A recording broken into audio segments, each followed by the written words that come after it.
I am getting a little bit behind on my content creation here, prioritizing things a little bit differently. I'm looking at my YouTube channel right now, so I just finished uploading day 21 or episode 21, but I think today is actually probably day 26, so I'm several days behind. And I think in those early episodes, I spent a lot of time just documenting everything and making sure I got everything uploaded. Now I'm being a little bit more intentional about what I try to upload. Here's what I'm working on a little bit. I had a conversation with Ariel Margolis outside of Boston. I'm trying to work on a little bit of a framework. See if you can see that. A framework for our school, some steps to take for developing the school. He agreed that we need to think about who's interested in the school first. If you don't have people to sign up, then that's going to be a problem. That was a challenge that one of my friends had for me last week. And so I think that's step one, which falls in line with another friend of mine's advice, was to listen to what people want first. Go out, get out into the community, find out what people are looking for. So I have some ideas on how to do that. So give me some feedback if you would in the comments. If you're following this, if you come across this, what are some things that you would want to see from a community school founder who is starting a brand new school in your community? What are some questions that you might have, that you might ask? And what are you most concerned about in your school? When I'm thinking about this school and promoting this school, one of the things that I'm thinking about saying to parents is, imagine if your child went to a school where your voice actually mattered. Because in so many schools and so many relationships that I've had with parents, the biggest concern they have is when they show up and they complain and they have an issue, nothing gets done. In fact, one of our local school districts, Carmel Clay, is in the process of picking a brand new superintendent. And the public wants someone who's going to be transparent, someone who's going to be trustworthy, because there was a bit of a scandal in that organization with the last superintendent. And so I think that's something that's important. And that's what this YouTube channel is an attempt to be. I want to be transparent. I want people to know where I stand on certain issues and why we make the decisions that we make, because this school isn't going to be for everybody. And I'm not trying to make it for everybody. I'm trying to make it for the people who know that their children have a greater potential than the current school is seeing, and they're looking for a school that can recognize and build on that potential instead of tear it down. So those are some of my thoughts today. Thank you for watching. If you've made it this far in today's episode, I'm looking at some of the data. Most people are watching, the average are watching to about 3 minutes and being done. So for just this selfie video right now, I'm already past 3 minutes. So it looks like I may need to try to shorten some of my content and break it down. I still like having a daily thing, but maybe I need to create more of a document series and then a shorter series that is just easier to watch. So thanks for watching. Just got off the phone with some old friends, Matt and Rhonda Combs, who we met through a mutual friend several years ago. We kind of hung out for a while, and we were just talking about school and the kinds of things that we like about learning, the kinds of things that are frustrating about the school model. And I just started thinking about the things that a lot of students go through. Hopefully there's not too much wind noise. It feels really windy right here. The things that students go through from day to day is just,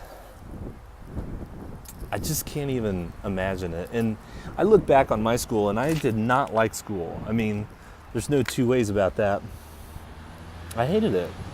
And my school experience was pretty good compared to what I hear from many students. And that just crushes me. I just don't even know what to do with that, because the thought that there are millions, or at least hundreds of thousands of students in our country that are experiencing an environment that's actually detrimental to their development. That drives me nuts. I can't stand thinking about that. And that's part of why we're doing what we're doing, is we want there to be an option. We want there to be a community where kids can develop. Matt and Rhonda and I were talking about the idea that 50, 60 years ago, some of our own children could have run the risk of being institutionalized because of being on the spectrum, and psychologists and school leaders not really understanding that at that point. And so I'm encouraged that we've come a long way as a society. We've started to recognize that there are more things happening internally than maybe we gave credit for. But it feels like we got a long way to go. And so I'm hopeful, but I'd be lying if I said I wasn't a little bit downcast at that conversation, thinking about the reality of what so many students struggle with day to day. So I guess if you're a teacher watching this, or you're a parent, I don't even know what to tell you. I mean, I'd love to hear your stories. Share with me just what you're dealing with, what you're looking for,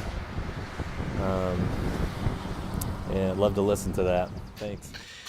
A few days ago on the blog, I pointed out that we were kind of struggling with our outdoor boundaries and kind of structure. So I got some bins at Lowe's.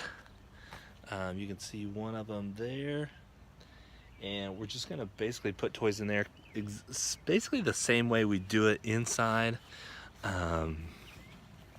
but trying to do it outside also. So the limit I gave myself was, if they didn't put away the toys, how many toys would I be willing to put away each night? And I'm thinking 3 or 4 a piece. Now, to some people, I think that might seem kind of crazy. Like, well, why don't they put away their own toys? And I think we're still learning at this stage in our parenting, like what it means to not force something. When something belongs to you, you don't. Basically, what it comes down to for us is, if it belongs to us, then they're putting it away for us.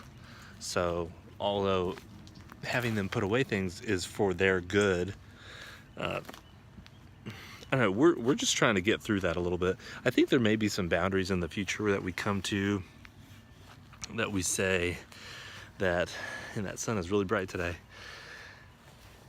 that we say that that we're not going to buy more toys, or we're not going to let them have as many toys out if they're not going to help.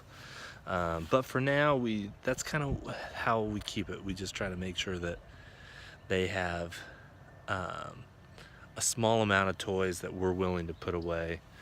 And so anytime they kind of stop helping, we put some of those toys away. So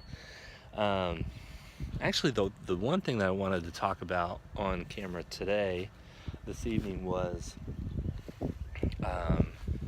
some real anger issues that I saw come up in myself today. The basic rule at home is that they're not allowed to take toys from each other. So Noah has found some ways around that, as we expected he would. So Anna is younger than him, so he comes up to to reach for she's real excited to be dragging this wagon around, and he comes up and lifts the back part of it. Well, as soon as he does that, she lets go of it. She starts crying, and inside I felt so much frustration, because he knows that that's against the rules. So then it's almost like I could feel myself step into power struggle mode. Like, I'm ready for this to be a power struggle. I'm ready for it to be a fight. And that's exactly what it was. And I could feel in my voice I was trying to intimidate him to give it up, when really all I needed to do was take his hand off of it. So I'm still processing that a little bit, but I wanted to get it out there and show that it's not easy. It's not this like you have this rule that you just follow and you just go with it the same way every time. It's not easy. It's difficult. There's days of doubt. There's times when you're not really sure. Now the last thing I'll see if I can catch on camera is we have this little area of brush back here by our I'm gonna see if I can capture this little bunny rabbit on camera. I don't think you'll be able to see it, but I've seen it in here, and I think it's probably making a nest right now. My guess is, I don't see it now. My guess is that if it's a nest builder, she's out foraging. So, or it could be that it's just a convenient spot. I'm not really sure. Maybe that's not the permanent nest. So that may be it for tonight.